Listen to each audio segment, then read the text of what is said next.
Alright, Commander, come in, sit down, we've got lots to discuss. In 45 minutes I need to be in the French embassy to discuss a German occupation of the Rhine or something, so this will be quick.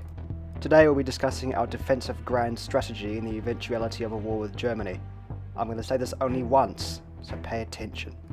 Our naval forces currently stationed in Scapa Flow, Edinburgh and Newcastle are to be re-equipped with new fleet aircraft carriers, to be ready to be deployed to the North Sea to prevent any German breakthrough into the North Atlantic.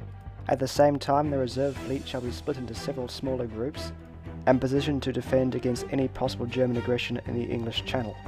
Our existing submarine forces will also be upgraded to be able to deal with any German convoys attempting to break through to Norway. RAF Coastal Command will also be re-equipped with the new American Lockheed Hudson naval bombers to be on standby for any German ships encroaching on English waters. RAF Fighter Command will also be re-equipped with the new Hawker Hurricane interceptors, ready to defend UK airspace against German bombers. This, topped with a new chain-home radar system, will give the Luftwaffe a run for their money. Furthermore, new Home Guard divisions will be stationed in southern England to defend against any possible German invasion of the UK.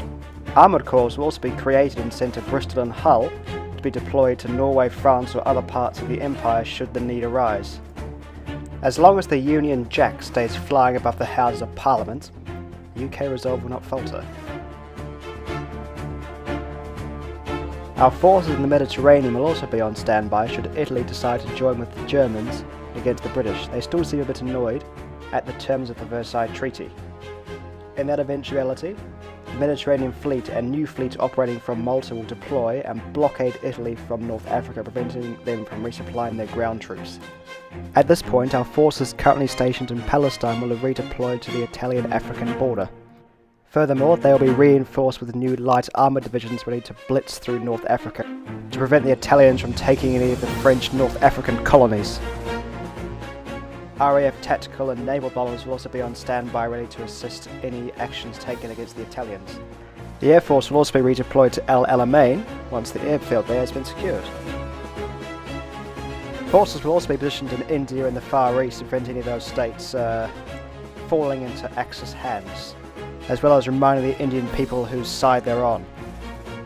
All things considered, the UK is prepared for a war with Germany, and with the Soviets, if the need should arise. But in whatever case, the Union Jack will fly above the Reichstag, and all of Germany will know who is boss then.